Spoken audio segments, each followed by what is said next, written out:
Ошо кандай кылып дос менен туура мамиле кылып баруу керек, кандай кылып достук алабыз же болбосо достук достуктагы мындай кандайдыр бир маанилүү нерселер деген темада сөз кылабыз. Адаттагы эле бүгүн сабакка Кубаныч, Ариет, Байел, Асема, Ихсан катышыптыр. Рахмат катышканыңарга, азаматсыңар. Так, алгач мен силерге суроо бере кетейин. Переходный возрастта, өспүрүм куракта адамдын мээси достукка серьезный мамиле кыла баштайт экен да. Переходный возрастка чейин силер жөн эле бирге шерик болуп ойногон адамдарды дос деп эсептесеңер, переходный возрасттан баштап кадимкидей чоң адамдардай досуңардан талаптарыңар күчөйт экен да. Баягы кандай талаптар экенин өзүңөр жакшы билесиңер. Мага ушундай мамиле кылса, анан мен ага дос болом. Мен дагы досума мындай мамилелерди кылып берем деген аң сезим жетилип чоңоет экен. Келгиле анда алгач бир суроого жооп бергиле. Кандай адамдардын достору көп болот? Оюңарды кичине бөлүшө кеткиле. Кандай адамдардын досу көп болот, кандай адамдардын досу аз болушу мүмкүн? Асема, сенен баштай берелиге. Асема. Менен жакшы тил табышкандарды, общительный адамдардын достору көп болот. Анан адамдардын артынан мындай обсуждать этпегендердин достору көп болот деп ошентип ойлойм да. Жакшы, рахмат. Байел. Эжеке меники деле ошондой, бирок ошо адамдар менен сүйлөшүп, чыгып ойногондо да достор ишенип калат да, бул ойнойт, биз менен сүйлөшөт деп. Анан необщительный болуп, андай өзүнчө жүрө берет го, одинокий болуп. Ошолор да. Аз саналуу эле достору болушу мүмкүн. Сонун. Так, Ариет жоң. Адамдар мындай жакшы балдар менен көп достошот. Общительный балдар менен көп достошот. Общительный балдар менен адамдар көп достошот, Рахмат жоң үчүн. Ихсан. Суроону кайталап коесузбу? Кандай адамдын достору көп?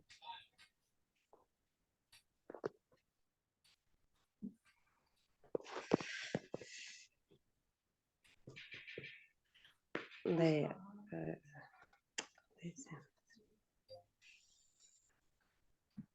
Сабакка киргенде мүмкүн болушунча көңүлүңөрдү бул жакка буруп тургула, кандай кыйла сөз болду, суроо кандай деп анан жообузга даяр болбойчу. Биз жанатан бери ушул жөнүндө сүйлөшүп атабыз. Ихсан ойлонуп тур, макул. Кубаныч. Общительный, жакшы, характерлери жакшы адамдардын достору көп болот деп ойлойм. Жакшы, рахмат. Анан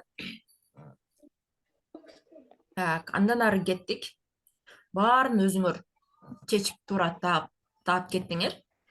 Чындыгында эле мамиле кылганда общительный, мамилечил, ак көңүл, характери жакшы деп өттүңөр, ак көңүл, достукка бекем, шайыр, настроениясы түшүп эле мүңкүрөйүп жүрө берген эмес, күлүп, позитив болуп, силердин маанайыңарды да кошо көтөрүп турган адамдардын, ачык айрым секреттери мындай жашырып эле бирдемкелердин эчтемкесин айтпай эле жашырып эле дуңкуюп жүрө бергендердин эмес, ачык айрым оюнда эмне болсо ошону айткан, кайраттуу деген смелый да. Давай кеттик барабыз, жүр давай ойнойбуз деген смелый, кайраттуу адамдын, анан шустрый адамдардын достору көп болот.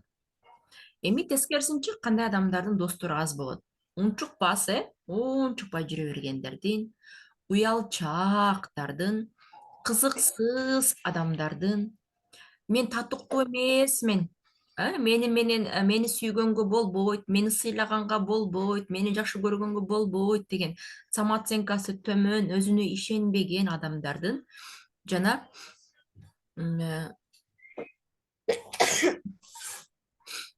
эч кимден деп сөзүмө аянтпай коюпмун, иш кылса ушундай адамдардын достору аз болот.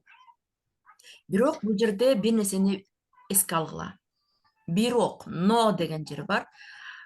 Самооценкасы төмөн, өзүнө ишенбеген адамдардын достору почти болбойт.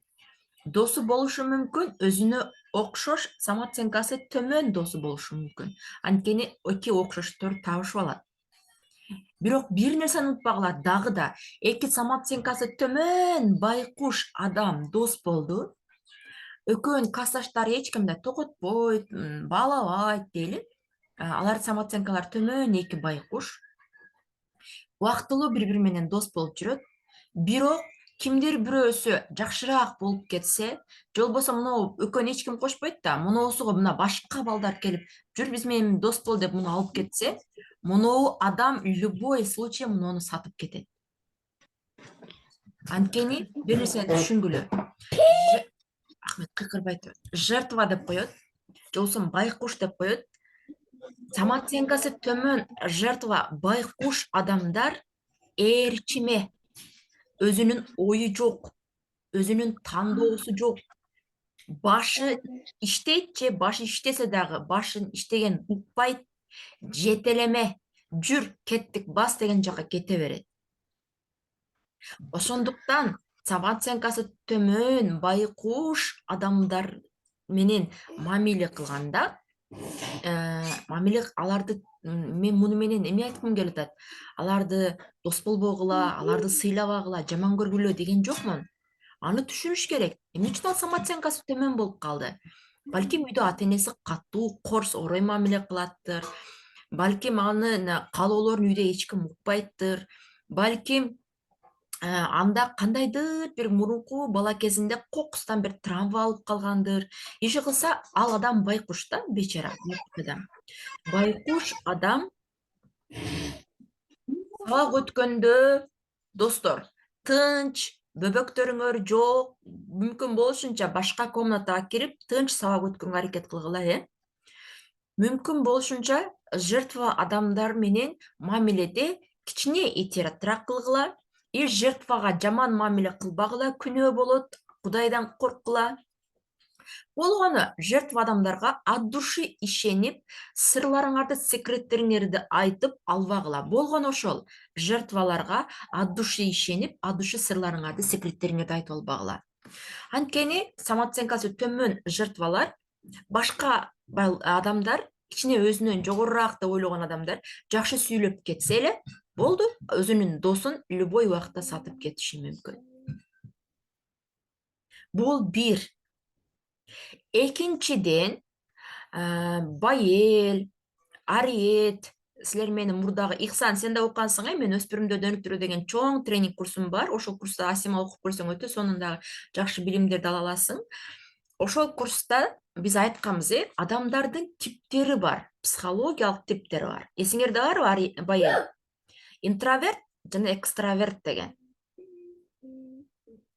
Ошол жерде экстраверт адамдар табияттан кандай болушат? Табияттан шайыр, общительный, позитивный болушат дагы.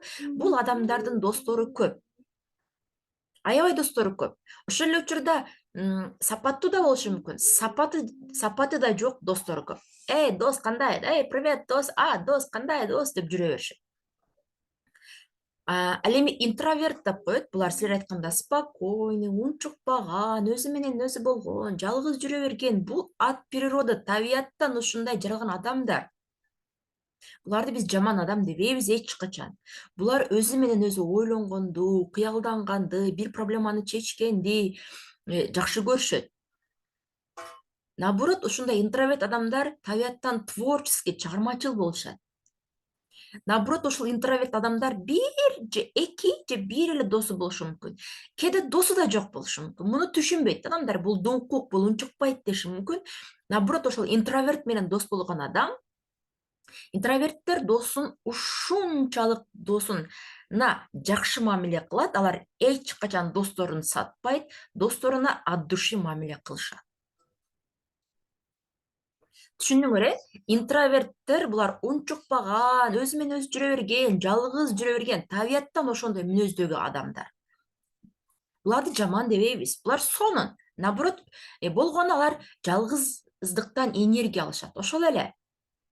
А байкуш жертва дегендер ал башка. Зарядка сай, Wi-Fi өчүп калат, үйгө кирип зарядка сай. Байкуш жертва дегендер алар такыр башка. Баягы өзүнүн каалоосу жок, өзүнүн ою жок. Жүр мороженое жейсиңби десе макул деп кете берет. Жүр туалетке барасың макул. Жүр ойнойсуңбу макул. Жүр бизге каласыңбы макул. Деп унчукпаган баягы бирөөлөрдү ээрчип кете берген, анан унча туруп калып эле коккусу эле буң буң буң буң этип жарылып кеткен адамдар жертвалар. Булар жертвадан этият мамиле кылуу керек. Жертвага жаман айткыла, көңүн орткула, сүйлөбөй койбой, дос болбой койгула деген жокмун. Кудай сактасын. Болгону алардын тагдыры ошондой оор. Судьбасы, жашоосу, тагдыры оор, анан алар байкуш болуп калышкан. Просто байкуштарга сырларыңарды, секреттериңерди айтпайсыңар. Менин айтайын деген, берейин деген оюмду түшүндүңөрбү? Ооба. Давайте бекем түшүнүш үчүн өзүңөрдүн досторуңарга анализ кылып көрдүңөрбү? Кайсы классыңарда досуңар экстраверт экен, кайсы класстагы балдарыңар интроверт экен, кайсы балдарыңар, мисалы үчүн классташтарыңар жертва байкуш абалда экен. Анализ кылып көрдүңөрбү? Бул чын эле мынау классташым байкуш жертва окшойт, чын эле кайгырып кыжаат болуп жүрө берет, өзүн байкуш бечара сезет. Көрсө бул байкуш экен да. Могу көрсө эмне эле өзүнчө эле шустрый-быстрый боло берет десе, бул экстраверт экен да. Могу жакшы, бирок эмне эле өзү жалгыз жүрө берет десе, интроверт экен да деп ой жүгүрттүңөрбү?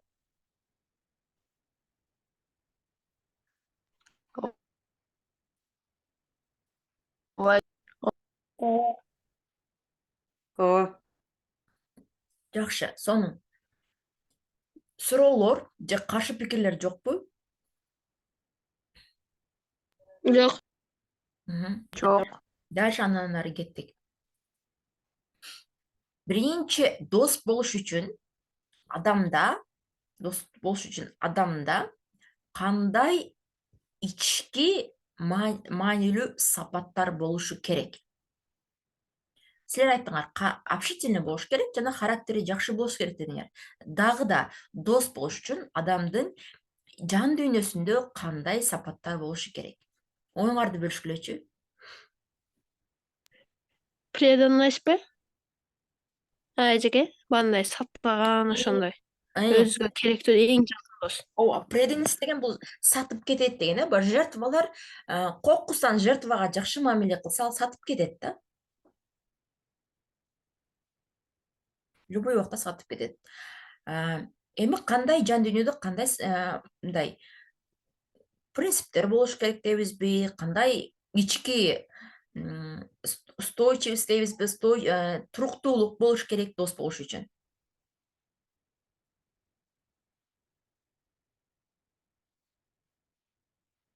Хорошо, оюңарды таппадыңар. Мисалы үчүн, достошуш үчүн эң биринчи кезекте, мен буга чейинки сабакта да айтып келе жатамын, силер аябай активдүү катышып атасыңар, өзүңөрдү таануу боюнча мен электрондук китеп беремин. Өзүңөрдү таануу.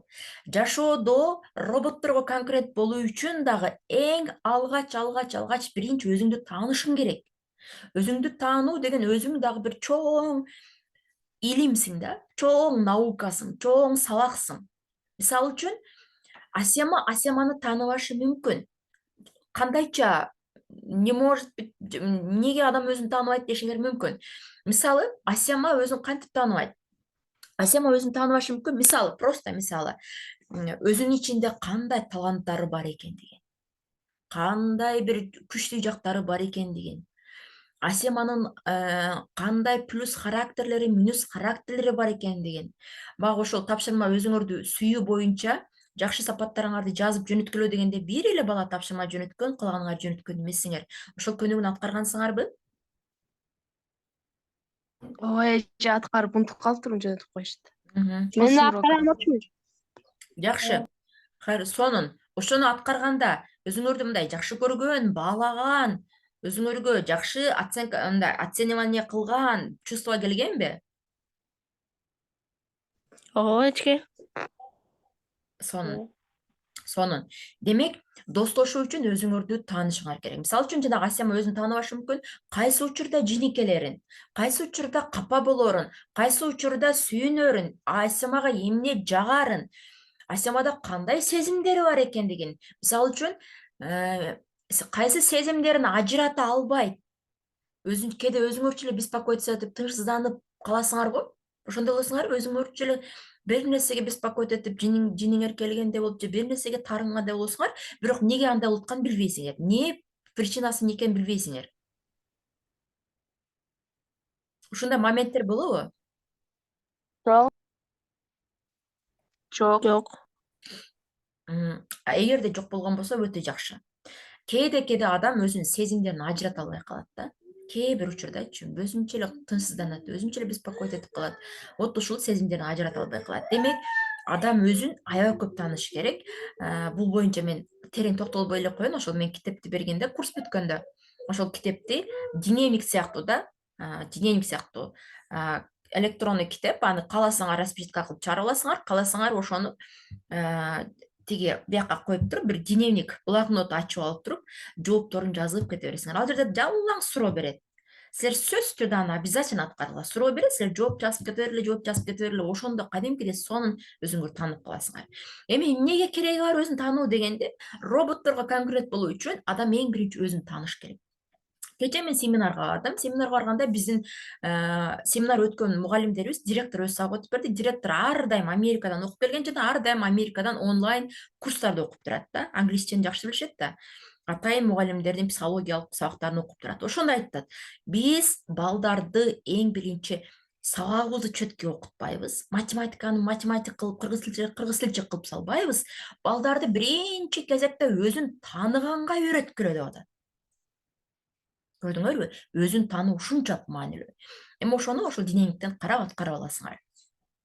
Достошуу үчүн алгач өзүңөрдү таанышыңар керек.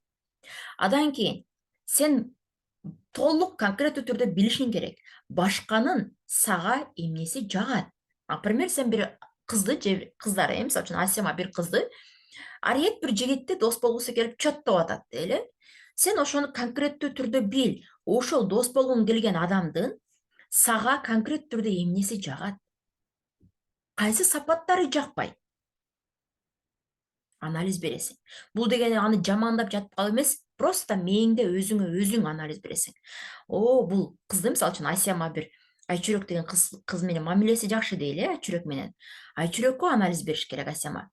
Анын эмнеси жагып атат мага Айчүрөктүн? Айчүрөктүн вот ушул жактары, кечипейилдиги, ар дайым күлүп жүргөнү, кечиримдүүлүгү, мага жумшак мамиле кылганы, бой көтөрбөгөнү, спокойнылыгы, добрый душасы мага жагып атат дейсиң. Анан кайсы сапаттары жакпайт? Кээде ушундай сапаты бар, ушунусу жакпайт мага. Кээде өзүнчө эле ушинтип калат, ушунусу жакпайт. Деп анализ бересиң. Анан бул жерде только бирөөлөрдүн анализи эмес, анан кийин өзүң анализ бересиң. Менин кайсы сапатым жакшы? Менин кайсы сапатым үчүн Айчүрөк мага жакшы сүйлөп атат? Кайсы сапатым үчүн Айчүрөк мага дайыма мен менен жүрүп атат, дос болуп? Вот, өзүңдүн жакшы жактарын анализде. Менде мында плюстарым бар. Мендечи? Менде кандай минустарым бар? Мондо характерлерим бар экен. Ошон үчүн Айчүрөк таарынып былтып болуп калат. Ошон үчүн Айчүрөк жаман болуп кетти. Ошон үчүн Айчүрөк менин жаныма отурбай койду деп өзүңөрдүн минус жактарыңарды анализдейсиңер. Адан кийингиси үчүнчүдөн сага өзүңө эмне жагат?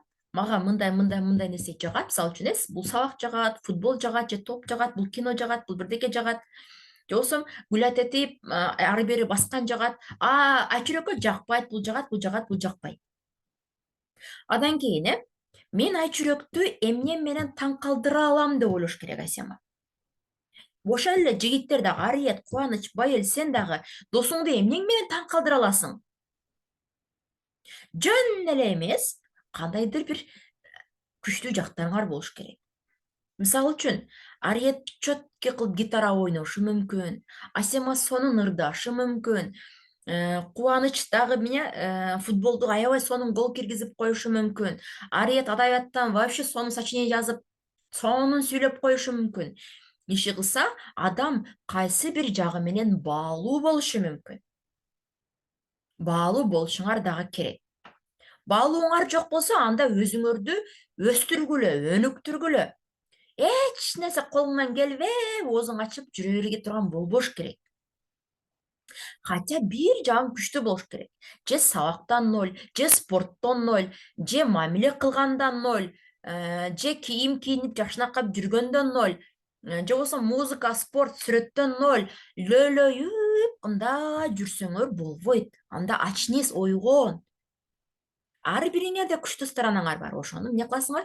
Прокачка кылып өстүрүп өнүктүрүш керек. Байкап көрсөңөр, общительный балдардын достору көп, жакшы окугандардын достору көп болушу мүмкүн, аябай күчтүү балдардын достору көп болушу мүмкүн, аябай футболду же спортту жакшы ойногондордун досу көп болушу мүмкүн. Дагы кандай? Ошондой коюп бересиң, сабыттан, ошондой коюп берейин.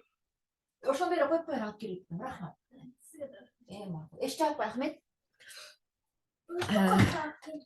Андан кийин дагы кандай? Байкап көрсөңөр, жол болсо акчасы көп болушу мүмкүн, жол болсо аябай сонун чөткий болуп кийинип жүрүшү мүмкүн, кайсы бир жагы менен адамдарды таң калтырат. Бирок акча темасы өтө опасный тема, анын кийинки немесинде кийинирээк сөз кылабыз. Андан кийин сенин кыялдарың кандай? Кыял деген бул максат, цель. Сенин кыялдарың, мисалы үчүн, Асеманын кыялын мен билдим, ал англис тилин күчтүү уровеньде өздөштүрүп, чет өлкөгө окууга тапшыруу экен. Байелдин кыялдары бул врач болуш экен, Ариеттин кыялы, адашпасам, сен архитектор болгуң келет, Кубаныч да архитектор болгусу келет. Ошол сенин кыялдарың. Сен ошол кыялдарыңа дайыма аракет кылуу жолунда жүрөсүң. Эгер досуң дагы сенин кыялың менен дал келген болсо, анда сонун 2 в 1 деп коет го. Чогуу англис тили өзүчөт этесиңер, чогуу футбол ойнойсуңар, чогуу информатика окуйсуңар дегендейчи, кызыгып, давайте чет өлкө окууга аракет кылабыз, давайте аракет кылабыз, келди мындай кылабыз деп. Мисалы үчүн, ошол эле Байел же болбосо Мариет же Асема аябай чоң окууларга аракет кылып аткан болсо, анын подружкасы күйөөгө тийиш, же болбосо просто жасанып, жигиттерди тандап жүрүш болушу мүмкүн. Же болбосо Байелдин досу баягы жаман жолдо сигарет чегип, башкаларды таң калтырып, монтип жүргүсү келиши мүмкүн, монтип жүрүшү мүмкүн.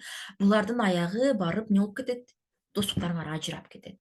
Либо достук ажырабаса, же Асема да өзүнүн максаттарын, пландарын жыштырып, жок кылып, кыялдар Американын асыда унутулуп, Асема да жигитинен жигит тандап жүрүп калышы мүмкүн, тиги досуна кошулуп, красавица болуп жасанып, эрте эле турмушка чыгып кетип калышы мүмкүн, домохозяйка болуп. Байел дагы сигареттерди чегип, досуна кошулуп, өзүнүн ою жок, өзүнүн башы жок, досу ич десе ичип, чек десе чегип, кеттик тонойбуз десе тоноп, кеттик урдайбыз десе урдап, ошол жолго түшүп кетиши мүмкүн. Кыялдарыңар, максаттарыңар дагы достор менен дал келиш керек. Так, мен эмне айткым келгенин түшүндүңөрбү? Ооба. Кандай сунуштарыңар бар? Кандай каршы ойлоруңар бар? Дагы эмнелерди кошумчалаңар келет?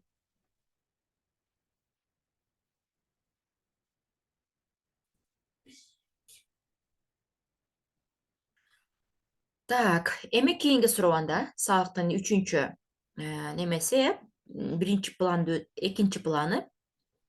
Досту каяктан издейбиз? Жооп бере кеткилечи, досторду каяктан издейбиз?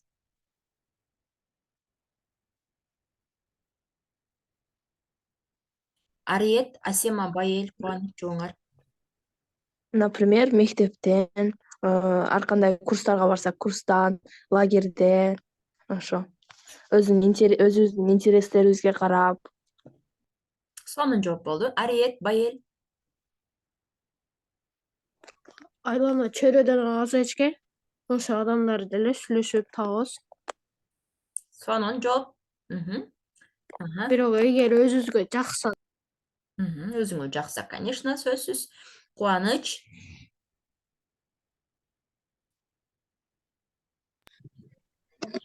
Мен жооп берсем болобу? Класстан Айлана чөйрөдөн. Класстан айлана чөйрөдөн. Ооба, туура. Жооп бере бер Ариет. Классыңа мисалы жаңы бир бала келсе, ошо менен достоошо аласың. Же мен өзүм деле кээ бирде таксиде бир узун жолго кетип атканда, көп жолго кетип атканда, жанымда отурган бала менен атын ким деп эле ошентип достошуп кетем. Сен экстраверт экенсиң, турушуң мененчи бир көргөн адам менен мамиле кылып кете алганчы, экстраверт экенсиң, жакшы. Андан ары кеттик. Ой, сабактуулайбыз, Досту биринчи өзүң тандоо кыласың. Ушул мисалы үчүн Асема ошол эле Айчүрөк аябай Асемага жакшы сүйлөп атса эле, Асема мага жакшы сүйлөп атат деп эле дос болуп калбайт, Асема ойлонот, ушул Айчүрөк мага жагабы, жакпайбы? Ошол эле мисалы үчүн Кубанычка бир Асан деген бала жакшы сүйлөп атса, Кубаныч ойлойт да, ушул Асан мага жакшы сүйлөп атат, ушуну дос кыла алайынчы дебейт. Кубаныч тандоо кылат. Ушул жакшы өзү, мага жагып атабы точно деп тандоо кылат. Негизи тандоо кылышыңар керек. Биринчи өзүңөр тандоо кыласыңар. Андан кийин Ариет, сенин сапатың экстраверт экен, бул өтө жакшы, плюстар аябай көп. Бирок бир көргөн адамга дос болуп кете берүү туура эмес. Мамиле кылып, жөн эле сүйлөшүп, жөн эле шерик болуп, жөн эле бирге жүрүү бул башка, дос болуу башка. Ариет, сен бир көргөн адамга эле акча карыз сураса берип коесуңбу? Жок. Конечно, бербейсиң. Мисалы үчүн Ариет, давайте мага 2000 акча Эгерде прям өтө керек болса, ошондо берем. бир көргөн адам эле, ошол сен узак жолду кетип аткан адам дейли, узак жолду кетип атканда маршруткадабы же автобустабы чыккан адам жолдо кетип атып, сен менен кыйла сүйлөшүп, аябай сонун сүйлөштү дагы анан жетейин дегенде, мен акчамды жоготуп коюптурмун, мага 3000 акча берип турчу. Сөзсүз сага телефонуңду издеп таап, мен алып барып берейин десе берип коесуңбу? Жок. Вот. Көрдүңөрбү? Бир көргөн адамга доверие кылганга болбойт. Бир көргөн адамга ишенгенге болбойт. Ал испытаниялардан өтүш керек. Билесиңер испытание экенин, канча сыноолордон, баягы жакшылыгыңарда, жамандыгыңарда сыноолордон өтүш керек, андан кийин гана дос боло аласыңар. Андан кийин силердин баркыңарга жетпеген адам менен дос боло аласыңарбы? Мисалы үчүн, сени менен дайыма бирге жүрөт, дос, шерик болуп чогуу жүрөсүңөр. Мисалы үчүн, Асема прическаң кандай? Нормальный прическа кылганды билбейсиң. Асема, неге стара модаларды кийип аласың? Вкусуң кандай? Апаң тандап береби же өзүң тандайсыңбы? Асема, неге башың иштебейт? Ката кылып жазып кое бересиң? Асема, неге сен мектепке акча алып келбейсиң? Акчаң жокпу? Деген мамилелерди кылса. Мисалы үчүн, Байел, сен неге гол теге албайсың? Асема, Байел, неге сен математиканы чыгара албайсың? Неге сен тоң жок? Неге сен ушул играны билбейсиң? Неге сен мына мышцаларың жок?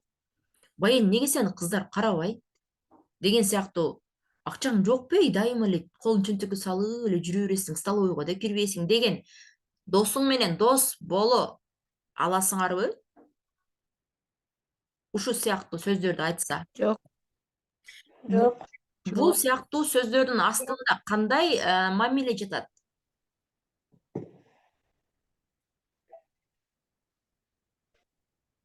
Ушул сыяктуу силерди ушундай акырын критикалаган, акырын сындаган, акырын кемчиликтериңерди айтып турган сөздүн артында же ичинде, түбүндө кандай смысл жатат? Кандай мамиле жатат? Сизди жек көрсө керек да жаман көрүп. Или сизге жетпей аткан. Жек көрүү болушу мүмкүн. Может, бизди просто Кандай? иштетип бирдемкеге. Бизден бирдемке керек. Бизден башка максатта бизден использует, может. Колдонуп атат, Ооба. Колдонуп атышкан болушу мүмкүн. Жек көрүшү мүмкүн, Байылдын айтуусу боюнча. Дагы бир нерсе калып кетти дагы. Кандай деп ойлойсуңар дагы? Ушундай сөздүн артында кандай мамиле жатат?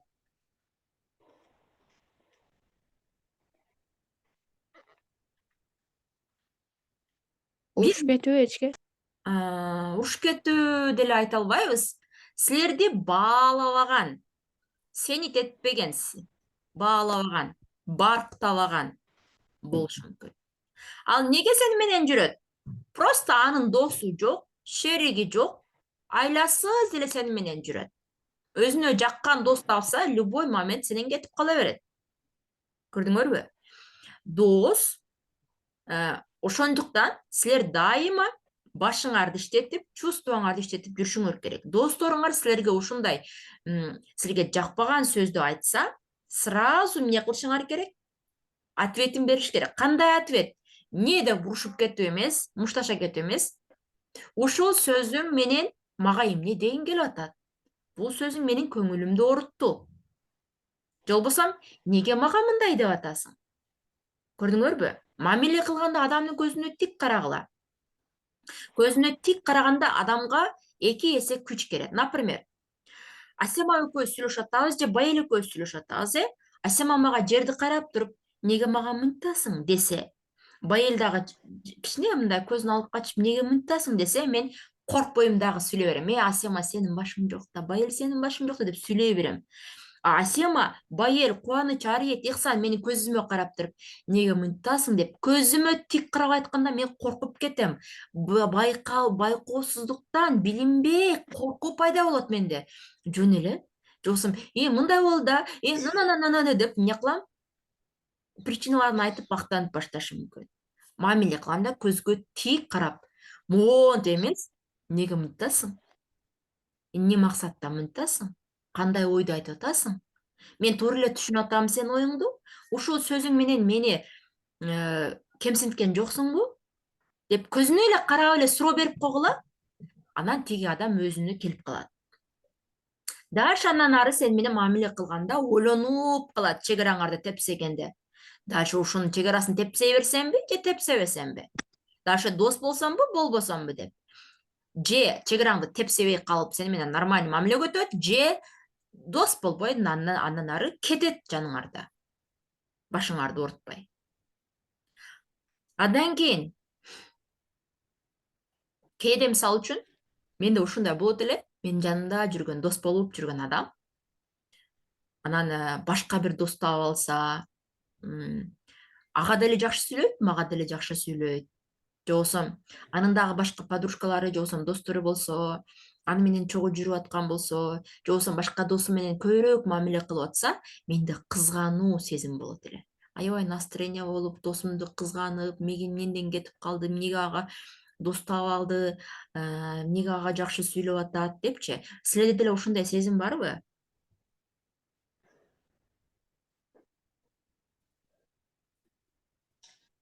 Жок.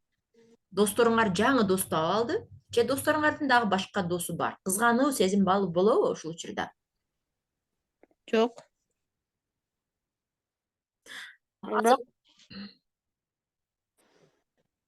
Азыр калп эле жок деп аткан жоксуңарбы? Негизи адам болгондон кийин, пенде болгондон кийин ошондой чувство келет.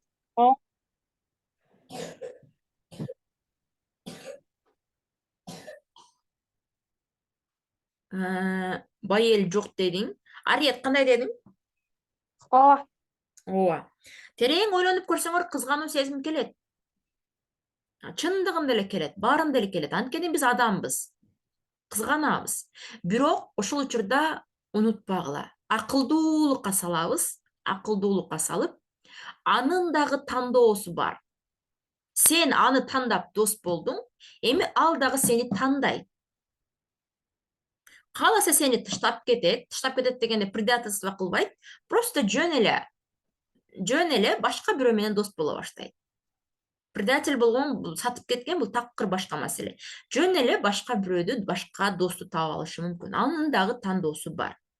Ошону эске алып, өзүбүздү спокойствие кылышыбыз керек. Анын дагы тандоосу бар да. Значит, мен ага кандайдыр бир ага толук жага алган жокмун.